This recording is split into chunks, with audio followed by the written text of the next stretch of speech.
All right, welcome back to the First Team Fantasy Podcast. I am here with the boy Shiv. What up?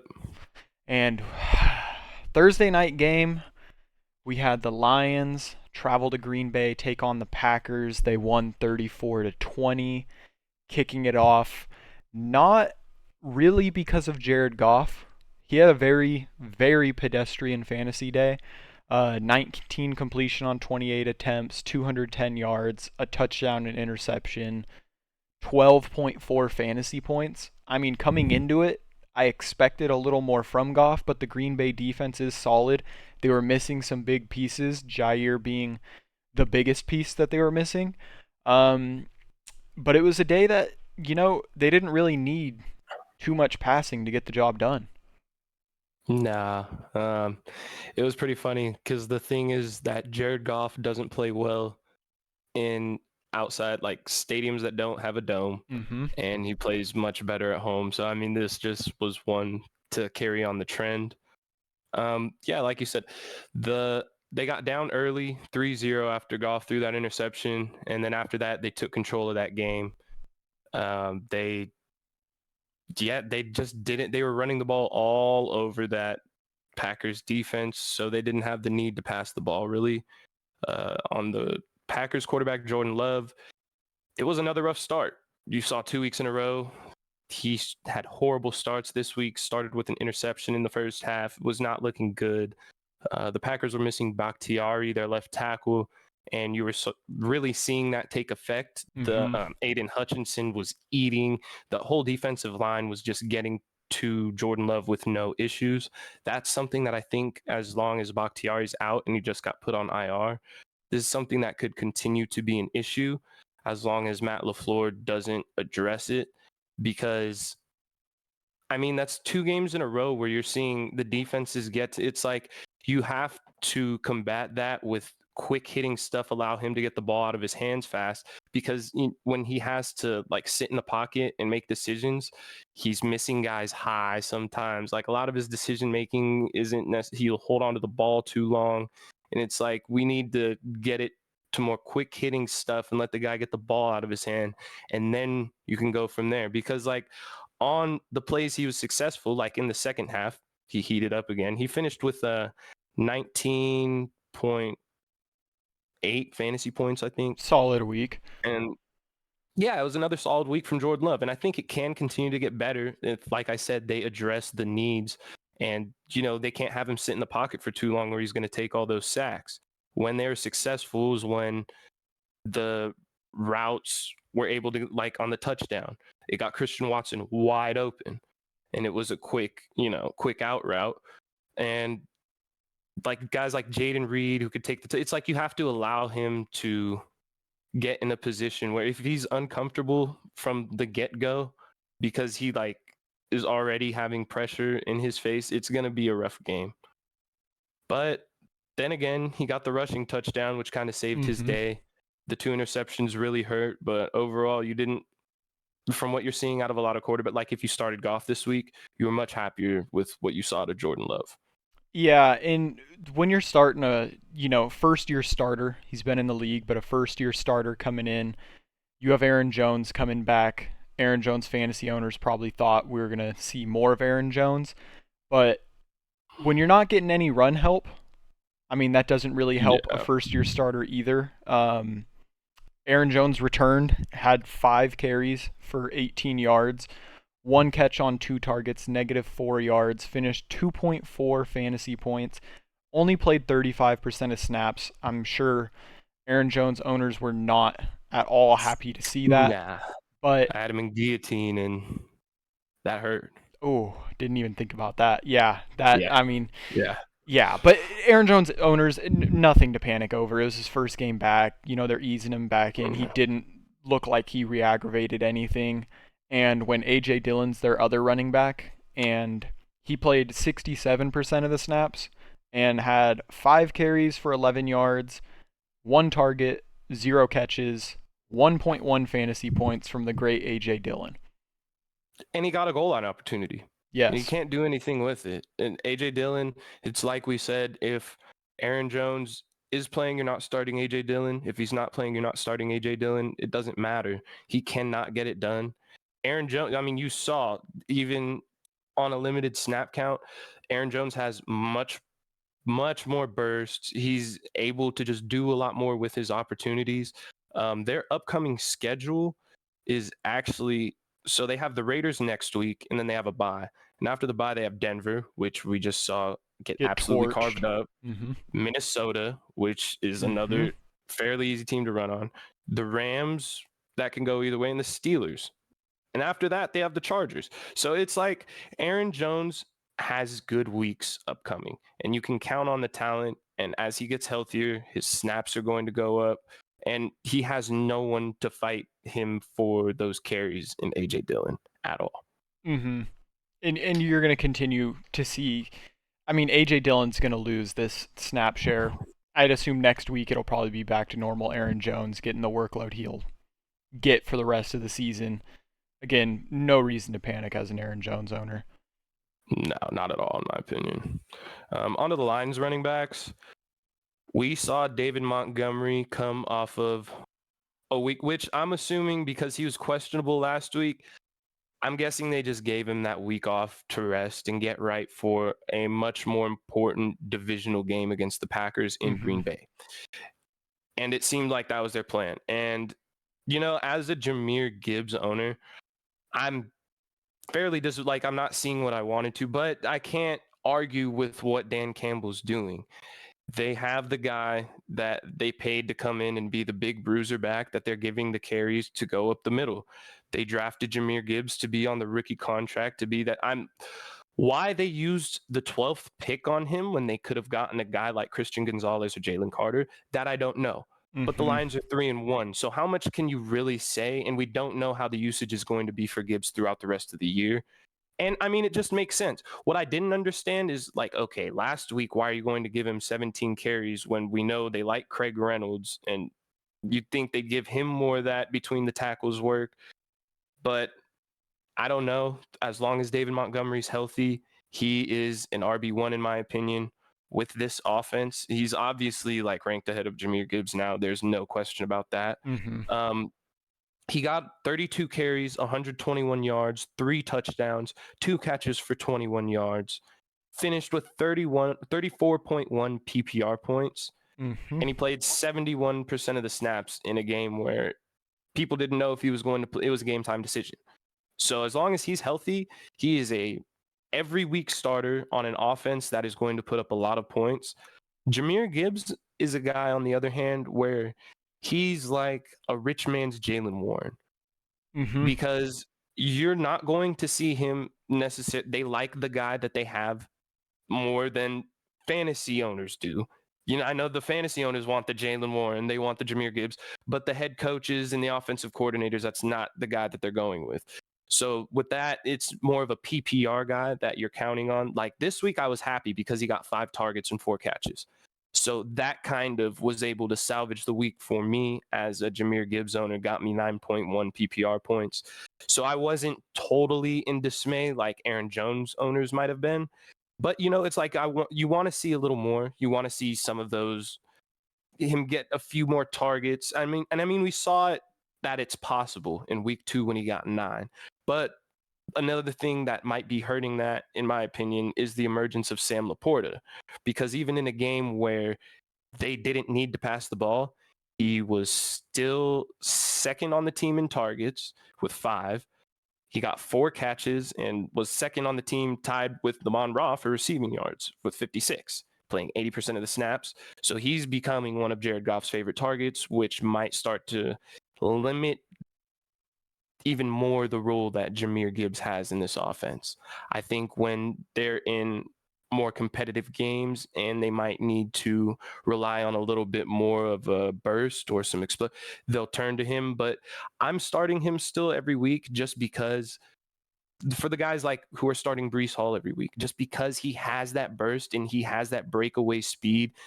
You don't know when it's coming, but it will. And we don't know how the Lions are going to use him on any game. I mean, he only played 37% of snaps this week. So we hope for the better, but bear with it. Yeah, and I mean, us, along with, I'm sure, 90% of people assumed as these weeks went on, Jameer's usage was going to ramp up. And at least so far, it hasn't shown to be that. And like Schiff mentioned, they go out, they use the 12th overall pick on this guy. They sign Montgomery, but kind of cheap. And you're thinking, okay, Montgomery's going to be a complimentary piece. And he's the guy the Lions are rolling with. Goal lines, he's getting the carries. 35-yard line on their side of the field, he's getting the carries. It's just Montgomery's getting the volume. And Yeah, I mean, until it's like last year, like they went out and basically got an upgraded Jamal Williams. David Montgomery is a much better running back, and they can have him do all of that. And they got a younger DeAndre Swift. Jahmyr Gibbs is not going. The one thing I will say is Jahmyr Gibbs will not get any carries inside the 5. All of that is going to go to Montgomery for as long as Montgomery's healthy. Yeah, so we're seeing, Montgomery owners are rejoicing. He's at least the guy for now for the Detroit Lions, and it doesn't seem like they're going to change that, especially if you're winning football games. Why would you change how you're approaching them? So Montgomery owners are happy. Jahmyr Gibbs owners, I mean, you keep kicking the tires on him. You drafted him so early. He's still a must start for his catching upside. Schiff went over the Lions tight ends, hopping to the Packers tight ends. I mean, I think we're all sad to see Luke Musgrave leave the game with a concussion. He played 25% of snaps before the concussion. He only had one target, which he caught for a single yard. So he finished 1.1 fantasy points. He's a rookie that's developing.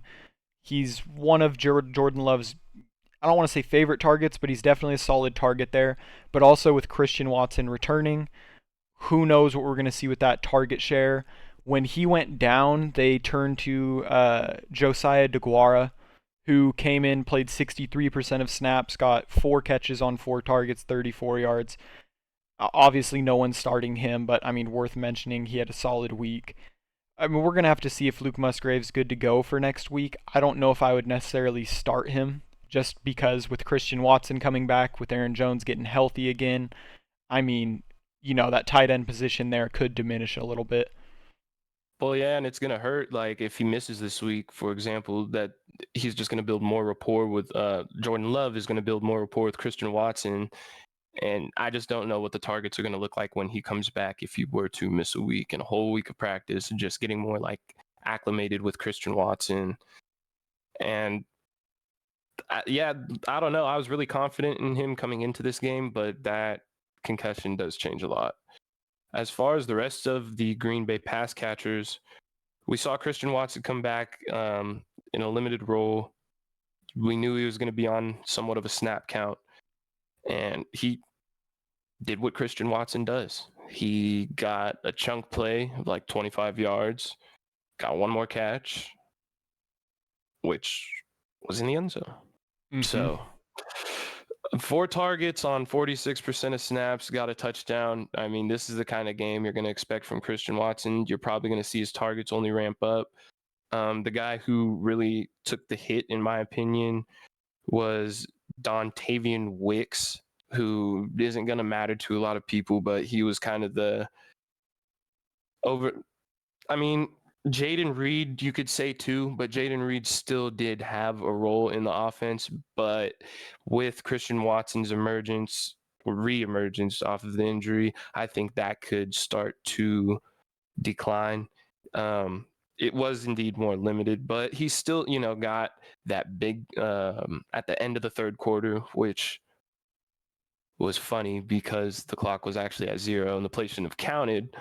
But that, I don't know how many yards the pass was, but he caught that deep ball from Jordan Love that went in, and then immediately, first play of the fourth quarter, he gets that end zone target. It didn't convert, but I think he got either the 2-point conversion on that drive or on a different drive. I don't remember. Mm-hmm. But so, I mean, he's still a guy who's going to see some targets. But I think the guy that we're starting to really see a defined role in this offense for is Romeo Doubs. Mm-hmm. This is 2 weeks in a row. He got 10 plus targets. And I mean, yes, Christian Watson was limited in this game, but at the same time, Romeo Doubs is kind of the intermediate. Like he'll have the deep route sometimes, but he's like the intermediate, like guy that's like over the middle that, and he'll like on the sideline when they're like in 2 minutes, just all of the stuff, like all of the passes that they like need right now, like we need to convert. He's going to Romeo Dobbs. It's like that is his number one target right now. And I don't know that Christian Watson is going to change that. Obviously, he's going to get a large chunk of that target share. But from what I'm seeing out of Dobbs, especially these last 2 weeks, him and Jordan Love have a great connection. And I only see more of that throughout the year. Yeah, he's going to give you maybe give you a 5-point game. But other than that, it's like Dobbs is looking great. And he finished 18.5 PPR points, 9 catches on 13 targets, 95 yards. If you finish with 18.5 points without a touchdown, that is a great because that week. was the thing. Yeah, it was like we didn't know if Dobbs could get it done without the touchdowns. Now we're starting to see that he can. So I'm very comfortable with him moving forward. Yeah, and Dobbs seems in that offense, I think he's actually the guy that benefits the most from Christian Watson coming back, because now you have another threat out there that can actually take some, pressure off Dobbs, some of the defensive pressure. And I mean, he's capitalizing on it. Like Schiff said, he's showing to be, at least for now, Jordan Love's favorite target, his most reliable target. And I mean, 10 plus targets week after week for the past 2. Going into next week, I mean, he's definitely a guy that, you throw in your flex. I think he's starting to deserve that starting roster spot on fantasy teams. Yeah, he's one to keep. It's hard to keep him out of your starting roster right now. Yeah. And complete opposite of the Packers wide receiver room, the Lions, it is very obvious who does what in that wide receiver room. Amon-Ra, 7 targets, only because they ran the ball so many times they didn't have to pass a whole bunch. 5 catches, 56 yards, a touchdown, 16.6 fantasy points. He's Amon-Ra. He's probably your wide receiver 1 or 2 on your fantasy team. You're starting him every week. And, I mean, he had another solid week. Then clear number 2 there, Josh Reynolds. He had 6 targets, 3 catches, 69 yards, 9.9 fantasy points. And when I say number 2, I mean in the wide receiver room, it goes Amon-Ra and Sam Laporta, Josh Reynolds, and then anyone else. Outside of Josh Reynolds, I mean, Khalif Raymond, 1 catch, -2 yards on 1 target. Marvin Jones ran cardio for the 28% of snaps he was out there. I mean, you're starting Amon-Ra, you're starting Sam Laporta. Josh Reynolds, if you have an injury bug or something like that, you can roll the dice and hope he gets in the end zone. He's worth rostering, I'd say, but I'm not rolling him in my starting lineup. Yeah. I mean, not too much to touch on there. Lions didn't need to pass the ball, and you still saw Amon-Ra get it done. Josh Reynolds, it's 3 weeks seeing him get it done. The 1 week he didn't was bothered with the groin injury. Could probably continue to count on him for solid fantasy output until Jameson Williams gets back. Once that happens, then it's kind of a wait and see thing. But yeah, unless you have anything else for that game, that's about it. Yeah, and that takes us into the Sunday. We're covering the Sunday morning games on this episode. We'll have an episode tomorrow where we cover the Sunday night games as well as the Monday night game. The first Sunday night game, or the first Sunday morning game, I had the Falcons traveling to Jacksonville take on the Jaguars. A couple notes. No. London. Oh my gosh, it's in London. I forgot. 6:30 in the morning Pacific Standard, 9:30 Eastern. Baby. It is in Drake London. London in London. Drake London. Drake London in London. Hey, here's the thing though. Coming into this game, the Falcons are 4th in pass defense. The Jaguars are 26th. The Jaguars do have a horrific pass defense. I don't know if you start Drake London. I'm not saying that. I'm just saying they have a horrific pass defense, and it's kind of the opposite for the rush defense. The Falcons are middle of the pack. They're 18th rush defense. The Jaguars, 7th in rush defense. And that's going to take us in. Quick overview. You look at the Falcons, Desmond Ridder, not a chance you're thinking about it. Bijan, you're obviously starting him. But the Jags, 7th in rush defense. We'll see how they do on that. Drake London, good luck if you want to start him. Absolutely, I wish you the best of luck. If he gets in the end zone, you'll have a solid day. If he doesn't, he's going to get you like 8 fantasy points or less. Kyle Pitts, depends if you want to kick the tires on him again. I mean, It's a roll of the dice. yeah, him and any Drake London, Kyle Pitts, the only two you even think about. Both of them are a roll of the dice. Bijan, you obviously start. No one else on that team, you're probably starting. The If you want the Falcons tight end that got the most targets last week, you're starting Geno Smith. Yeah, exactly. And I know we talked about that, how him and Kyle Pitts have the same amount of targets through 3 weeks, which is disgusting to look at. But going to the Jags, you're starting Trevor Lawrence, you're starting ETN, you're starting Ridley, you're starting Christian Kirk, and you're starting Evan Engram. Zay Jones isn't playing as well, so Christian Kirk should. Yeah, We'll see. Zay Jones not playing. The Falcons, again, 4th ranked pass defense. Trevor Lawrence has been struggling a little bit, but you give all those guys the start. You just have to. Yeah, with Trevor Lawrence, it's crazy to say, I'm kind of just throwing him in and closing my eyes and hoping for the best, because it's been pretty ugly for the last 2 weeks. Yeah. Rashad Bateman's status has changed from questionable to out. He will be missing this week. And with that, I'll go right into the Ravens at the Browns. It's easily going to be the biggest test for the Ravens offensive front so far, and they had quite a lot on their plate last week with the Colts. I don't know how this is going to go, especially since it's looking like Ronnie Stanley's not going to play again, leaving Pat McCarry at the left tackle position, having to go against, Myles Garrett. We'll see how that goes. So I'm really worried for Lamar's production this week. I have him starting. You drafted Lamar, you got to start him, just because, and especially given that running back room right now, it's still kind of muddled whether or not Justice Hill and Gus Edwards are going to play. I believe Gus Edwards will be playing, but even then, Lamar is probably going to see.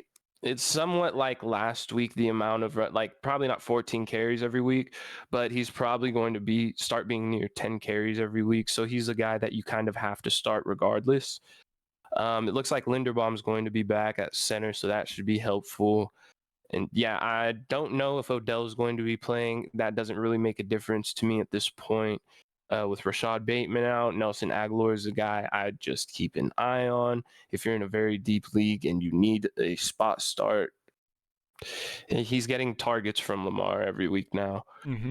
But Rashad Bateman's out for sure. You're starting Mark Andrews. If you need to start Gus Edwards or Justice Hill if he's playing, go ahead. Other than that, on the Ravens side of the ball,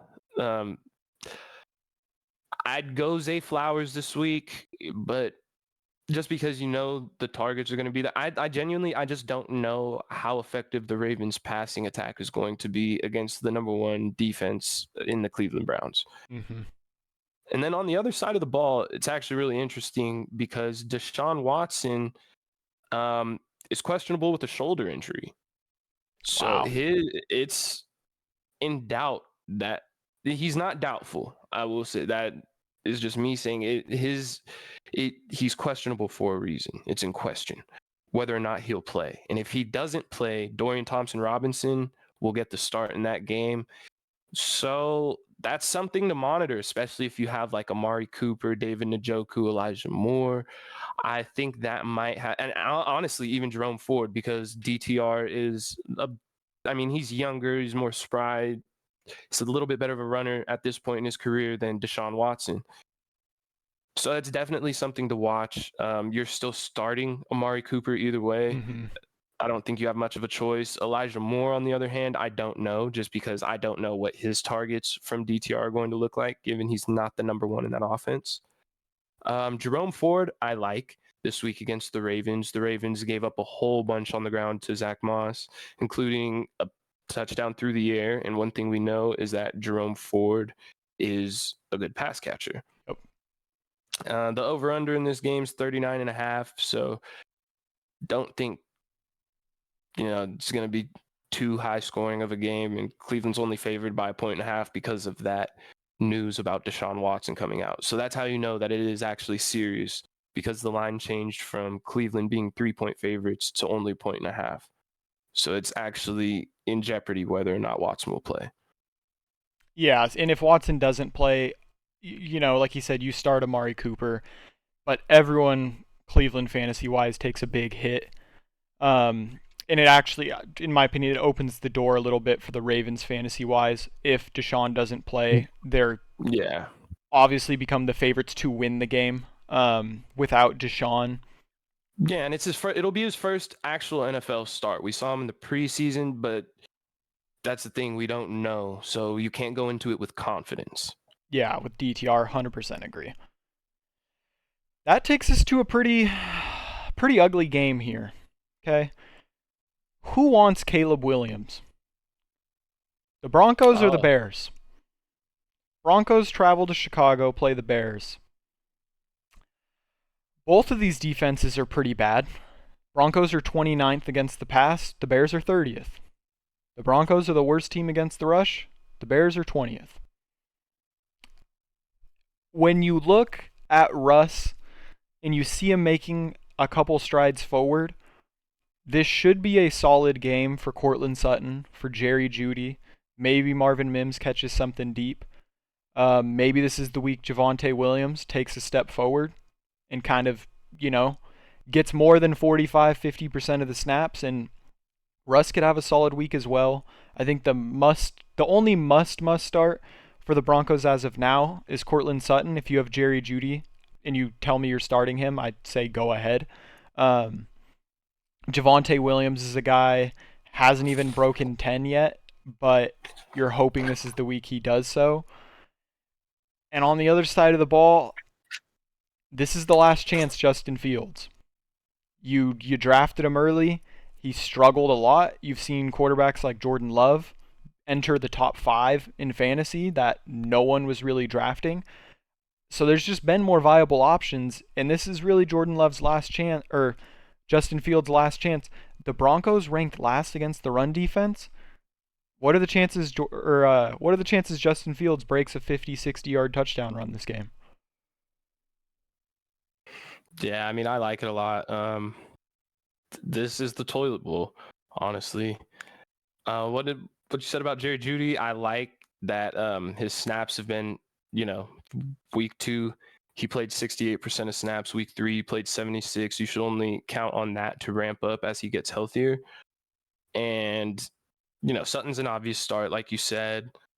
I'd honestly, in deeper formats, even consider taking a shot on Mims, just because both of the defenses in this game are pretty bad from what we've seen.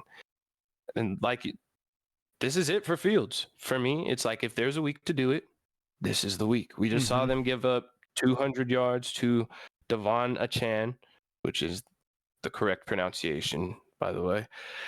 And Justin Fields is fast as well. I mean, I said this in the last episode when we talked about if we'd rather have Fields or Stafford. And I just think that he's fast enough to get it done. Even the Bears running backs in this one, Roschon and Khalil Herbert, if, this is for Khalil Herbert, I'm seeing in leagues, I'm seeing people drop him, a lot of people moving on from him. This is, for me, another last chance that I'm giving, because this rush defense is not shown to be anything to fear. So as far as the pass catchers, just DJ Moore. I'm not trusting Darnell Mooney right now, and DJ Moore has been able to get it done. So for that one, that's about it. It's going to be an ugly game, but it actually has, it's a higher projected point total than the Ravens-Browns. So we could see some fireworks in that one. Next, I'm going to go over the Rams and Colts. The Rams are going into Indianapolis, and I think we're going to see Anthony Richardson back in this one. This is going to be an interesting game. Both defenses are pretty good. We saw each team hold their AFC North opponents to only 19 points last week, which is fairly impressive considering the firepower each team has. But, the Colts only scored 22, the Rams only scored 16. I think they left a lot to be desired from their offenses, which I think, we could see some of that this week. Zach Moss, Kyron Williams, both running backs that are getting all of the volume on their team. So you kind of have no choice but to start them. Just get pure volume play. You can't go away from it because if there is any shot at a goal line touchdown, it's going to be theirs. I will say with Anthony Richardson coming back, it does somewhat limit that opportunity for Zach Moss. It turns it into more of an Eagles type thing where if they do get to the goal line, he can actually vulture those touchdowns. Yeah. But if you have Richardson for that reason, I'm starting Anthony Richardson if I have him this week.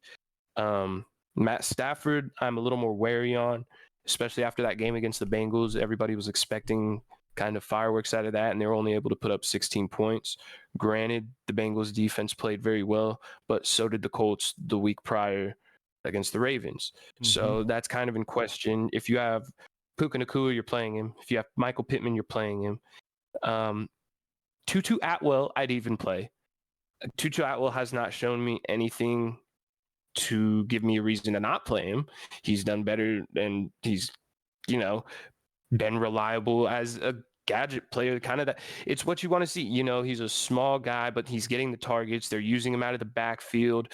It kind of like what you're starting to see in Arizona out of Rondale Moore. But I really like it. So Tutu Atwell, if you have the opportunity, is a start for me this week. And I'm even okay with starting Josh Downs. Yeah. Yeah. He plays in that intermediate area. He's a fast guy. I liked him out of North Carolina. He's showing his worth. He's gotten more targets than Alec Pierce. They play kind of different roles, but he's establishing himself. And I really like the Josh Downs play. I have him in guillotine this week. So you're starting hopefully him. He does well. I'm starting him. I don't hate it. I mean, yeah, the Colts and the Rams, the one good part about both these teams is when you have a Puka Nacua, their guys you start are so obvious. There is no middle ground. I mean, Josh Downs you could say is kind of that middle ground, but he's solidifying himself as that second option in the receiving game. There is no do I start this guy? Kyron Williams is the guy in the backfield. Zach Moss is the guy in the backfield until JT comes back, if he even comes back for the Colts. Michael Pittman, Puka Nacua, Tutu Atwell. Oh, wow. On the Ram, that just reminded me. Cooper Kupp is back to practice. Mm-hmm. They activated his 21-day window, meaning he has to play in the next 3 weeks or he will be put on IR for the rest of the season. So yes, he is coming back. For it answers that if question for a lot of the Puka Nacua owners, Tutu Atwell owners. There's no if anymore. It is when, and it will be within the next 3 weeks. So if you still have that opportunity to trade these guys at their high point before Kupp comes back, go ahead and do that. And also on the Rams side, Tyler Higbee was extended until 2025. So he will be with the Rams. So that, I think the uptick that we've seen in targets for Tyler Higbee, he's going to be a relevant part of this offense since they are rolling with him until 2025. Yeah. They clearly plan on using him. Yeah, and then that's going to segue us our next game. The Tampa Bay Buccaneers travel to New Orleans to play the Saints. This one's kind of a weird game. We know the rivalry there. You're going to have Baker Mayfield taking on Jameis, more than likely, 99.99%. I don't think Derek Carr is playing.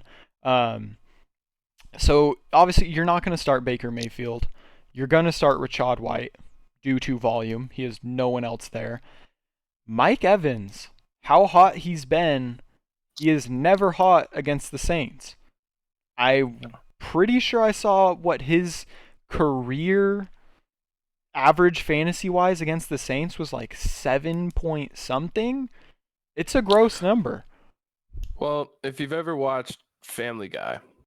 You know how Peter and that chicken, it's just on site every time? That's Marshawn and That's Mike Marshawn Evans. Lattimore and Mike Evans. It's Absolutely. on site every time. He can't help himself. They can't help themselves. They hate each other. Mm-hmm. And that's going to have an effect on Mike Evans. Yeah, so it's just a historical thing. So for whatever reason, with Mike Evans' struggles, I actually like the Chris Godwin start this week. I mean, you're probably starting him either way, but I like Chris Godwin this week. I think he's going to see an up spike. Him and Mike Evans, if you have Mike, you're going to start him, obviously. He's been going crazy this year. You basically have to start him. Cade Otton kind of took a step back last week. I would not give Cade Otton the start. And then on the Saints side of the ball, Jameis can get it done. At this point in his career, I don't think he's as efficient as Carr. No. We're seeing the return of Alvin Kamara, and with Jamal on IR and Tony Jones and Kendre Miller being who they are as of now, I'm rolling Kamara. Expect him to get work out the backfield. He should end, 3 to 5 receptions at least. You're starting Chris Olave. You're probably rolling Michael Thomas. Michael Thomas has been super mid-tier. He's given you like 10 to 13 points every week, but he's giving you it every week. So if you have a better option where you think there's a crazy high upside on some other guy, go ahead with him. But Michael Thomas has been very consistent. Rashid Shaheed, he's not a start, but he's been Derek Carr's favorite deep threat. I don't know if Jameis is going to get him the ball like that. So I'm not giving him the start. And then There's tight just end. better options, in my opinion. Yeah, than there's Rashid there's Shaheed. Josh Downs, guys like I'd that. prefer Josh Downs. I'd prefer, there's just other guys in offenses that I prefer. Yeah, and then the tight end room, I mean, Taysom Hill's the guy they're just paying him so much money. They have to get him integrated somehow. Juwan Johnson's taken a step back. He has not looked what people expected him to and what he looked like last year. So, I mean, this is one of those games where with Jameis and Baker, I wouldn't be surprised if this game ended like 17-13. This is either going to be a crazy gross game where it's low scoring or it's going to be 34-31. I really don't see an in-between, but I honestly feel like it's going to trend more towards that ugly, low-scoring game. Yeah, I mean, both teams might have a hard time scoring. They both have good defenses, and the Saints are without their quarterback one, so that could definitely hurt them. But yeah, what you said about Michael Thomas, like for me, the Michael Thomas decision all depends on what other guys you have and what their matchup is. For example, like this week, if you have Michael Thomas playing the Bucs, or if you have Gabe Davis against the Dolphins, I'd roll Gabe Davis against the Dolphins just due to the fact that that game has an over-under right now projected at 53.5 points. Mm-hmm. The Saints and Bucs game is projected at 40 points. Mm-hmm. So there's 14 more projected points in one game, meaning just a lot more opportunity for touchdowns for Gabe Davis. It's just the upside is a lot higher. And, when you're playing fantasy football, you never know what you're going to get. The best thing you can do is put yourself in the position to succeed. Mm-hmm. And that's why you look at, some of these other factors, like which games are being played where, who has history against this, like Mike Evans, which game has a higher point total. The Miami Dolphins versus the Buffalo Bills should be a super high scoring affair, and you're going to want pieces in that game. So it's just little things that you pay attention to when it comes to fringe starters like that. Yeah, absolutely. And then if you didn't have anything else for that game, I'm going to go into the Vikings at the Panthers. Okay. Which this should be a get right game for the Vikings. They're 0-3 right now, and to me, that should be enough to light a fire under that offense to not even give the defense a chance to blow the game. I mean, the Carolina Panthers are 30th in run defense this year right now. And so Alexander Mattison should have a good game. But to me, that's not, because they're a run funnel, it's going to limit. I think they're going to try to pile on points. I think Jordan Addison's a great play in this game. Obviously, every week you're playing Justin Jefferson and TJ Hawkinson, honestly. Like Mm-hmm. he's top 5 tight end. Kirk Cousins, you're playing. And I just genuinely think that their defense isn't good enough, even against the Panthers, that they're going to be able to just run in the second half. I think they're still going to have to pass, even if it does kind of change it because Bryce Young's playing. We haven't seen too much, like the offense able to do too much with him.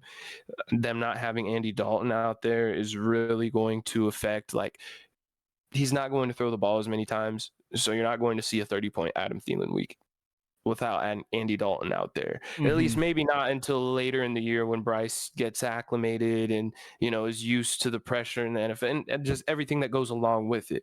But he's not as seasoned as Dalton is. Therefore, you're not going to see that same production. Miles Sanders actually is one you need to take a close look at because throughout the week, he was limited on Wednesday and Thursday. And then it was noted that he didn't practice today. So he's questionable going into Sunday. The Panthers are hopeful he's going to play, but we've seen head coaches lie to us for years and years and years. So I'm just watching that. And if he doesn't go, given the fact that they're going to likely be down in this game, I don't hate Chuba Hubbard as as a pivot option Mm-hmm. because they're going, especially if Bryce Young's playing, because they're going to be, he's going to catch out of the backfield, especially as a PPR option. But yeah, this game, it's 46.5 points is the over under. So they expect points to be scored in this game. So the offenses are going to have to at least try to move the ball. Vikings favored by 4 points, obviously. But yeah, the biggest thing on this one is just pay attention to the health of Miles Sanders and the designation that they give him before the game. Yeah, and if Miles Sanders does go, I'd say, he's a guy you probably start. I'd start Miles Yeah. Sanders. I'm starting Adam Thielen, even with Bryce Young. He's just solidified himself as the number one there, especially, Mingo being out. Adam Thielen is a definite start. And then on the Vikings side of the ball, you have the obvious ones. You have Kirk Cousins. You're starting Mattison due to that terrible Panthers run defense. Jettas, Addison, and Hawkinson. I'd say all of those are pretty obvious choices, but definitely not starting a defense in this game. Nah. If you have to start KJ Osborne, he's still playing over 90% of the snaps on that offense. So the opportunity is there. Yeah. Not someone I like, but yeah, and that segues us to the next game. The Bengals traveling to Tennessee and playing the Titans. This is going to be another big game for Joe Burrow fantasy owners because you can't not start Joe Burrow. But if he keeps struggling the way he does or has, at some point you got to ask yourself the tough questions. If, even if you don't, I'm not saying drop him, but even if you want to, try to trade him at some point if he continues his struggles, that's something to ask yourself. Joe Mixon should have a very tough day, at least on the ground. The Titans have shown game after game this season that they are a very tough rush defense. They're giving up 69 yards a game to rushing offenses altogether. So I see a tough game for Joe Mixon. He can get those catches through the air, and if you have Joe Mixon, you're obviously still starting him. A positive note for Bengals fans, Bengals fantasy owners, is how bad the Titans passing defense has been. They're ranked 28th in the league. This should be a very good week for Jamar Chase. T. Higgins has gotten the volume, so you're still starting him. And yeah. To note on that, I saw something earlier today. The Titans' pass defense has given up over 100 yards to each team's wide receiver one in the first 3 weeks. Yeah, so expect big weeks on that side of the ball. And then the Titans, what's funny about the Titans is obviously Tannehill you're not starting. Nope. Derrick Henry has struggled. His rush yards overall attempts, his snap usage has just not looked what we expect from Derrick Henry. But the Bengals are 29th against the run, give up 152 yards. So this could be another week like Joe Burrow, T. Higgins passing wise against that Tennessee bad passing defense. The Bengals have a horrible rush defense, and I expect Derrick Henry to probably have a very solid week. I think Derrick Yeah. Henry, we can start seeing more of what we expect from Derrick Henry, but when we look at those passing options, I mean, I don't even know how to feel about DeAndre Hopkins. I think he's lost a step, but I think he's still a top receiver. But Tannehill is just so bad. It's just tough to start D Hop. I mean, you almost have to, but at the same time, there's been so many good random guys that appear. Like, I'd rather start Tutu Atwell than DeAndre Hopkins at this Yeah, point. I mean, to me, it came as no surprise, which is why I avoided drafting D Hop like as many places as I could. If he fell far enough, it's like, all right, I got to take him just due to the skill. But we saw the difference between AJ Brown on the Titans and AJ Brown on the Eagles. We're seeing the difference between Robert Woods on the Titans. We forgot he was in the damn league. And then he goes to the Houston Texans and has relevance. That Yeah, shouldn't be a thing. You're a, I mean, that's why Traylon Burks. I mean, you can't even, you could barely even roster him right now. It's yeah, just there's no upside there, and the floor is so low that it's like, oh my. I'm starting Gabe Davis week in and week out over DeAndre Hopkins just because I don't know. Like, are they even? I don't. It's disappointing to say the very least. yeah. And I mean, that's really all I had on that one. The Titans offense, if you're not Derrick Henry, and even Derrick Henry this year, but if you're not Derrick Henry, I'm just avoiding that offense altogether. Yeah, I mean, you probably don't have the luxury of benching Derrick Henry Yeah. if you have him, Mm-hmm. based on where you drafted him and what. I mean, I don't know who's on any given team, but you probably don't have that luxury, and it's scary because we've never seen a running back that could eat into his snaps before. No one was skilled enough that they could have on the field and it be effective. And Tyjae Spears is not Derrick Henry, but he's a very good running back, and he might be the future in Tennessee. So if you have Derrick Henry, I'm looking to trade him high based on the name value alone right now. Mm-hmm. That's just my opinion on the matter. Yeah. With that, I'm going to go into the Commanders at the Eagles. And this one's tough because you see the Commanders put up 35 points in week 2 and then turn around and just completely lose the ability to move the ball on offense Mm-hmm. outside of my guy Brian Robinson. And so it's, going in, they're a tough game against Buffalo. Now they're going into Philadelphia, a tough game at Lincoln Financial. I don't know how well Sam Howell is going to do. The Eagles defense hasn't necessarily been lights out. And like I said, we've seen this Commanders offense put up 35 points, but the Eagles defense is more akin to the Bills than to the Broncos from what I've seen. Yeah. So I'm leaning away from the Commanders players if I can, just due to how good that Eagles defense is. But like I said, if you have Brian Robinson, chances are you don't have the luxury of not starting him. Yep. Just the way these running backs are looking right now. If you have Terry McLaurin, that is one that I'm absolutely starting. Granted, his quarterback, the last 2 times he played the Eagles, happened to be Taylor Heineke. I don't know if the first time it was Carson Wentz or not. I think it was Taylor Heineke both times. But the last 2 times Terry McLaurin played the Eagles, 8 for 11 for 128 yards and 6 for 9 for 102 yards. Mm-hmm. He has the Eagles number. I've looked up every time he played the Eagles. I think his worst game is like 5 catches. That's the team he performs well against. So Terry McLaurin is a start this week for sure. Mm-hmm. I'm just a little nervous with how Sam Howell will perform. Like I said, Brian Robinson, chances are you have to start him. And even then, I'm not so nervous about because he still got 70 yards on 10 rushes against the Bills. So I think he can put up a decent game against the Eagles. But other than that, like Jahan Dotson, I'm still rostering him just because he's talented, but it's hard to say right now. It's a big wait and see thing. So I'm not starting him this week. And Antonio Gibson, if you haven't dropped him by now, Drop him. drop him. Yeah. It's Brian Robinson's backfield. No, it is. And Jahan Dotson, we've touched on him a couple times, but it's just worth bringing up. He's one of those guys people thought was going to take this step forward, and he just hasn't, whether that's him, whether that's Sam Howell, whatever the case, but this is what we're looking at.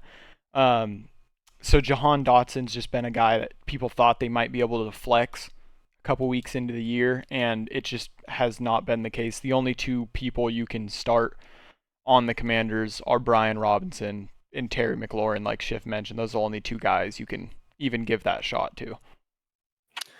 And if Logan Thomas plays, I don't hate the starter tight end. Yeah. The Eagles, though, I mean, this one's obvious enough. You're starting your Eagles. You're starting Jalen. You're starting AJ. You're starting Devontae. You're starting Goddard. You're starting Swift. If you have to start Gainwell, you're starting Gainwell. But that's it. Wrap that up. On to the next one. Yeah. Don't overthink it. Yeah. And damn it, Austin Eckler went from questionable to doubtful. Ooh. Austin Eckler owners will not be happy. Josh Kelly, AJ Dillon, don't start him. That'll take us to Miami Dolphins traveling to Buffalo, taking on the Bills. This one I think is going to be an absolute shootout. I think if you have fantasy players in this game, you could be looking at, a 38-35 game here. The Dolphins just put up 70 against the Broncos defense. The Bills just put up 37. I know their defense was a large part of that, but this is one of those games where, honestly, if I'm a Tua owner, I'm rolling Tua. I'm rolling him against the Bills until Tua shows me he can't throw the ball at a crazy high level. It's just tough, especially with Waddle coming back. How Raheem Mostert's been playing, I feel like you have to start Raheem Mostert. Gosh, I don't want to say his last name wrong. His last name, Schiff. Achane. Achane for sure rostered at this point. I don't think I'm definitely not starting him. Not this week. It's one of those things where, okay, if you went out and used your waiver claim on him, or you went out and you spent all your fab on him, it's probably because you needed a running back. And if you did, you're starting him this week. Yeah, if it's that's like true. The case where you got him to stash him and you have better options, then no. But even then, it's just like he's so quick and he fits their offense so well. And just after what he was able to do that last week, I don't see them just going away from him. Mm-hmm. Like, we know how Mike McDaniel rocks. Yeah. No, we know. That's so he. Yeah. I don't feel as comfortable as I would with Raheem Mostert, but I'm starting HN this week if I have the opportunity. Yeah. No, that's a good point. And I mean, the receivers, there's not much to touch on Miami. It's Jalen Waddle. It's Tyreek Hill. Those are the only two you're starting. The Bills, they have the obvious guys as well. Josh Allen, James Cook, Stephon Diggs. You're starting Gabe Davis probably at the wide receiver 3 or flex. Dawson Knox and Dalton Kincaid, I'm not starting either of them until I start to see some type of separation or even consistent production from both of them. I would say this is the week. But which one? Either. Whichever one you have. No, honestly, just because it's just one of those things where, like the Vikings Chargers game, like last week, Miami, it's like you want these matchups any piece of that pie that you can grab, because you don't know where all the touchdowns are going to go, but they're going to go somewhere. And if your guy happens to be the one that gets it, you're like, I'm not going out and starting River Craycraft, Durham Smythe, Braxton Berrios, Robbie Chosen. I'm not going that deep.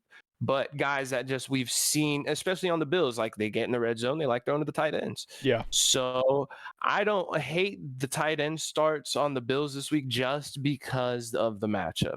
If they weren't playing the Dolphins and it wasn't projected so high, I'd 100% agree with you.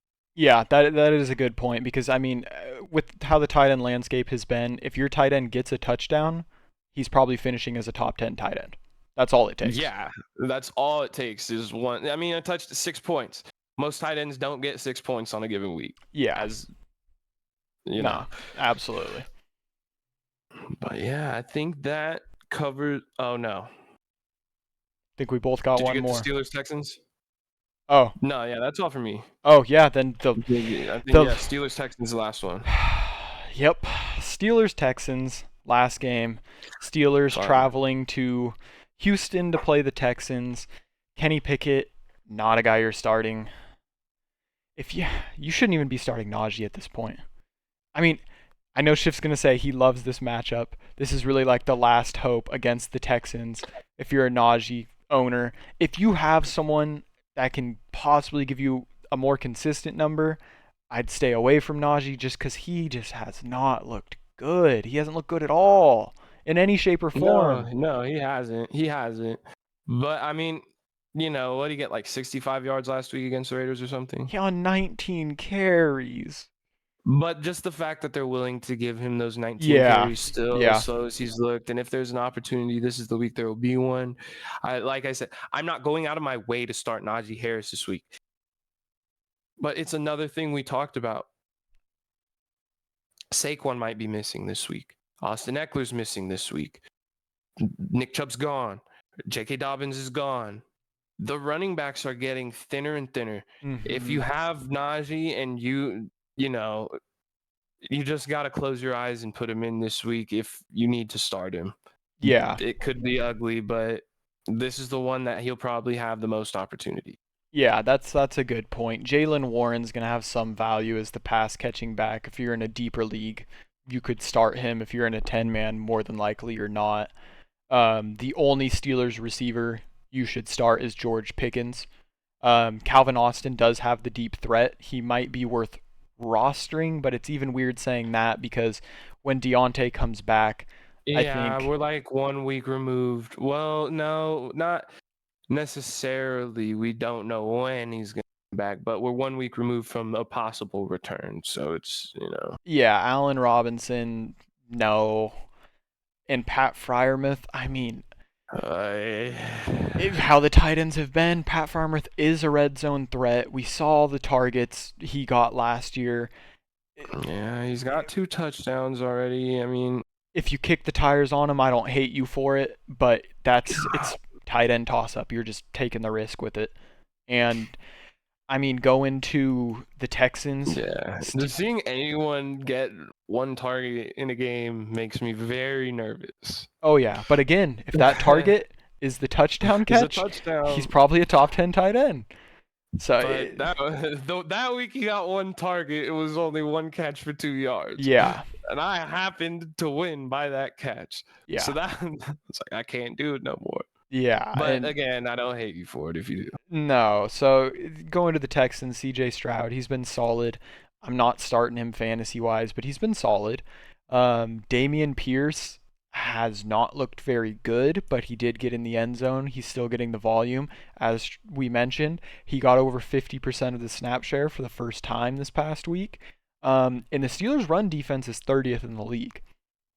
So if you have Dameon Pierce, I'd say start him this week. I'd say go ahead and give him the start. I went back and watched that Texans-Jags game, and because, Dameon's yards per rush are not good.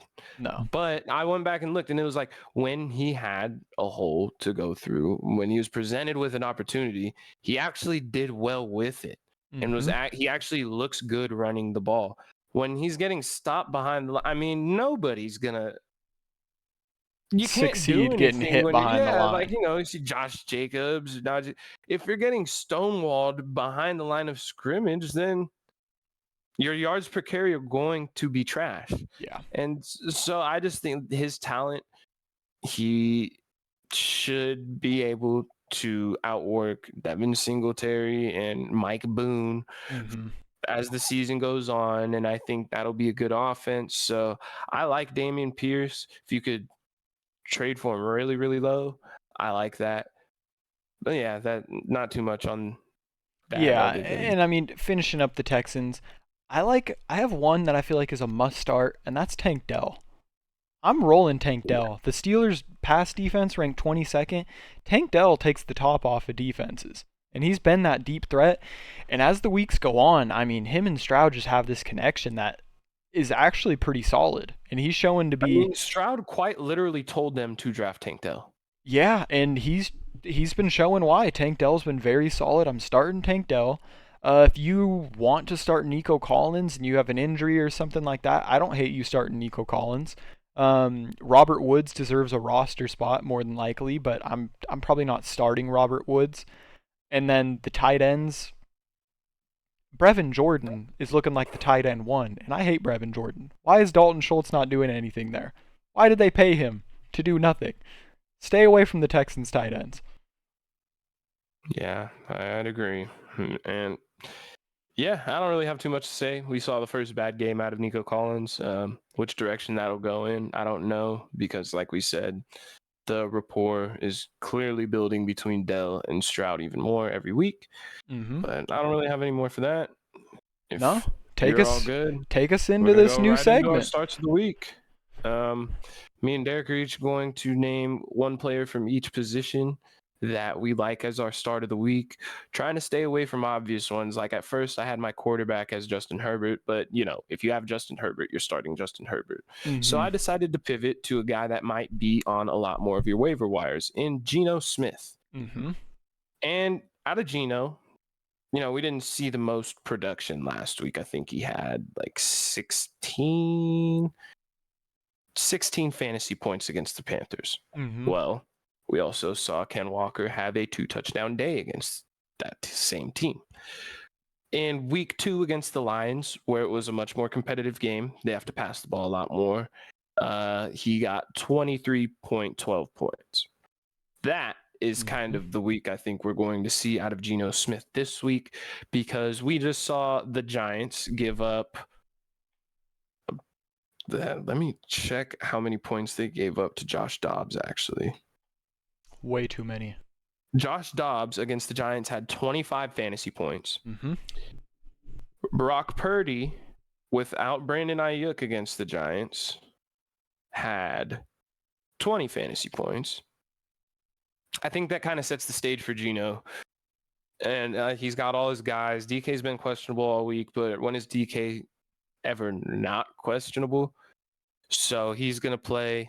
JSN's ramping up as the season goes on. You got Lockett. I love this matchup for Geno. I think, I mean, I can't do it, but there's a part of me that was considering just due to the matchup pivoting to Geno this week instead of like Lamar against the number 1 defense in the league. Yeah. So. No, I 100% agree with that take. I think Geno's primed to have a very good week this week. And when I look at my quarterback must start, I'm going Justin Fields. And it's a skeptical one. Right now he's the quarterback 18. He was getting drafted around the QB5. This is the week where if you're a Justin Fields owner, you have to start him, because if you do not, and he goes out and plays like he did in that run last season and gives you that 30-plus point week, you're going to kick yourself for it. He's in that kind of last chance role, and what better team than the team that just gave up 70? He's at home. He's not going to Denver. The Broncos D is 29th in passing, 32nd in rushing. Hopefully Justin Fields can get something going through the air to DJ Moore, Cole Kmet, Mooney, Claypool, and then that 32nd in rushing is what I really love. We've seen Khalil Herbert not really be able to do anything. Roshan Johnson, these guys can't do anything. Look for Justin Fields to try to make the play with his legs. He's been able to do it. And I mean, I see Justin Fields. I think this is going to be his breakout week. And if you're a Justin Fields owner, I'd say to kick the tires on him one more time. I mean, if there aren't at least 7 or 8 designed runs for Justin Fields this week, the whole entire Bears coaching staff should be fired. Yeah. There's no reason 100%. for that. 100%. Yeah. Moving on to my running back start of the week. I know it's been disappointing, guys, but Josh Jacobs. He's going up against the Chargers, who have consistently just been awful against the run. We saw Alexander Mattison have a 17.5 point game against the Chargers. And it's like we talked about, we've been talking about, when you miss all of camp, you miss preseason, it shows. And it's shown. And, it's not like they play the Bills defense. They play the Steelers defense. Who both have absolute units on, you're going up against TJ Watt, and apparently Alex Highsmith is the next greatest thing right now, according to ESPN. He's having a good year, but so, it was two tough defenses that you're still ramping up. And now I think the opportunity and everything, especially if Jimmy G misses this game, which he's doubtful right now, you put Brian Hoyer in, which it looks like they're going to do. You're going to rely on that run game. 100%. Josh Jacobs should have 20 plus carries in this game. I think this could be an RB1 week for Josh Jacobs. Just everything's lining up for him. And I would agree with that. There was plenty games last season that Josh Jacobs single-handedly won. I mean, just to name one, the Seahawks. Seattle. They go to overtime. Josh Jacobs breaks 80 yards in OT to win the game. I mean, there's just no way we keep seeing this from Josh Jacobs. He didn't get the long-term deal, but he did get a bit more money than he wanted or than was expected to get before the season. He sat training camp, preseason. He didn't really get the reps, so it could be a little bit of rust. But it's Josh Jacobs. He was the leading rusher in the NFL last season. These struggles aren't going to continue for much longer. And I agree. If Mattison can carve up that defense, I mean, you have to start Josh Jacobs. And that kind of takes me in to my starter of the week, which is Alexander Mattison, going against Carolina. He's coming off his most productive week, as Schiff mentioned, against the Chargers. He's going against the Carolina run defense, ranked 27. And the biggest thing in my eyes is he's now fighting for that starting spot. Cam Akers, they trade for him, which obviously showed that they weren't completely satisfied with Mattison. I don't expect Cam Akers to come into this game and get a crazy workload as he's just getting acclimated. I do expect to see Cam Akers. I think we will see a couple carries, but this is the week for Mattison to have another solid week, so he'll have back-to-back solid weeks and kind of prove he's that number one RB. And going into Carolina, I mean, you have to start Mattison this week. I agree. Yeah, I don't have too much to say on that one. I think he's a good start. There's places I'm starting him. And my wide receiver start of the week, I have Brandon Aiyuk. Absolutely. Against Arizona. And this one, it's a lot of it depending on the reports we've been getting from the Niners camp this week that Debo's trending towards not playing. Juwan Jennings is trending towards not playing. And it's, just like we talked about a couple episodes ago, when one of these guys misses, the other one is going to get a huge spike in production.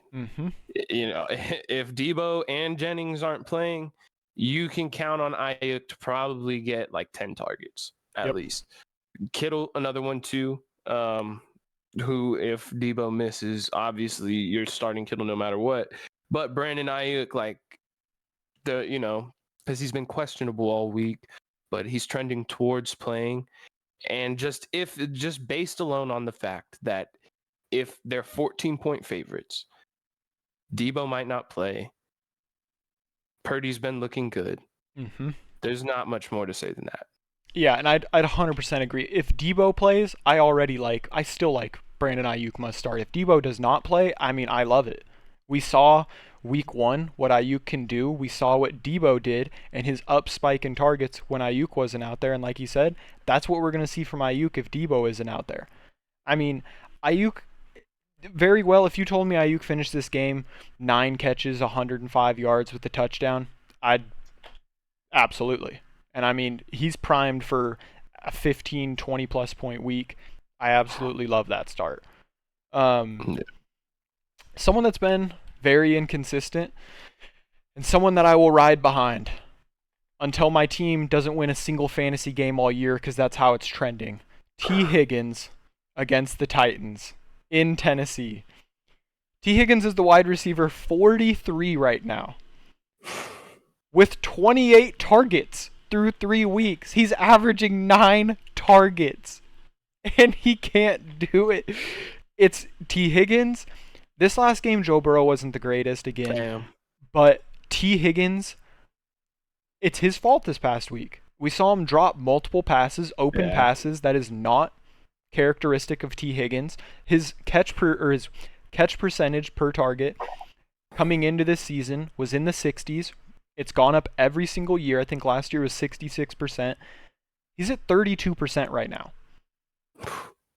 That's just not going to hold up over the season. And I've seen people freak out about T. Higgins. I've seen people say they're just going to drop him. I've seen people trade him really low. T. Higgins is a guy that's fantasy points has increased every single season. And even with these bad weeks, I think by the end of this season, it's going to be his highest fantasy season yet. Against the Titans, who have a terrible pass defense. I mean, and that have a great run defense, so Joe Mixon may be limited. The Bengals are going to have to throw. I'm starting T. Higgins this week for sure. Yeah, I completely agree. It's not much more than he's getting. He's averaging 9 targets a week. Not coming through. Volume kills, though. Yeah, positive regression is in the works. Mm-hmm. For my tight end this week, I have Evan Engram against Atlanta. Love it. Evan Engram last year was probably the definition of a boom bust tight end. You didn't know if you were going to get 2 points or if you were going to get 15. This week, he's been steady Eddie.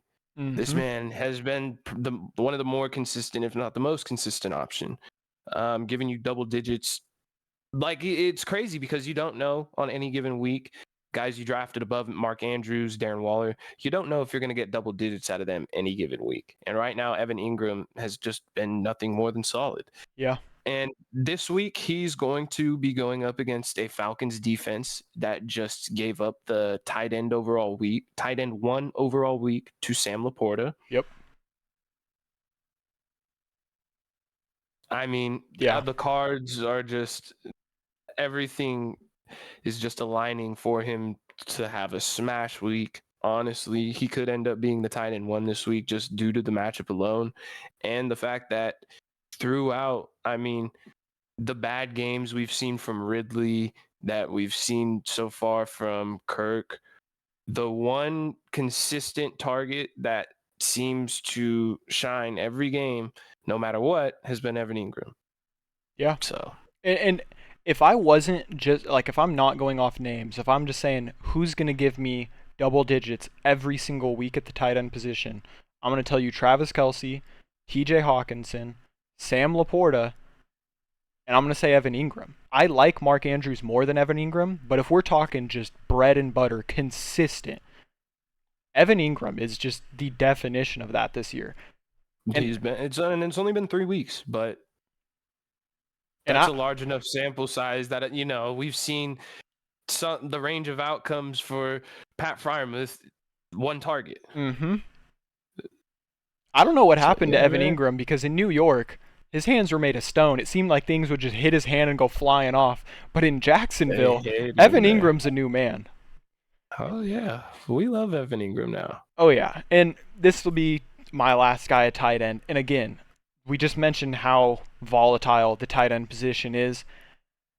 I'm naming this guy as a must start only because you only really have like 6 tight ends that are must starts that you just have to start. I'm going to go Kyle Pitts. And it's ugly. But Hear me out. Hear me out on why, right? Where you drafted Kyle Pitts and what the tight end has looked like, I'm going to start him. The Jaguars are 25th against tight ends, so they're at the super low end of it. He just saw 9 targets versus the Lions, who are ranked 30th against the tight ends. So I see another good amount of targets. The Jaguars' run defense ranked 7th. I know the Falcons are obviously, they love the run, but if the Jaguars can stifle that run a little bit and they go down, I know the Falcons will run it anyways, even if they're down 21.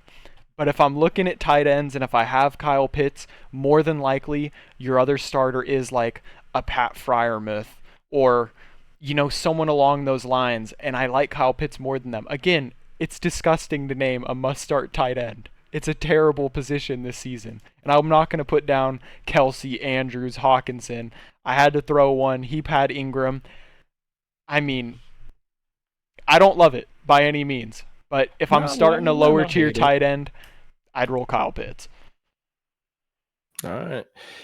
Yeah, guys, I think that'll about do it for this episode.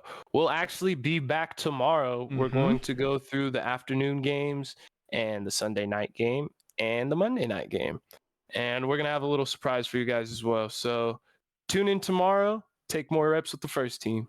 We'll see you guys then.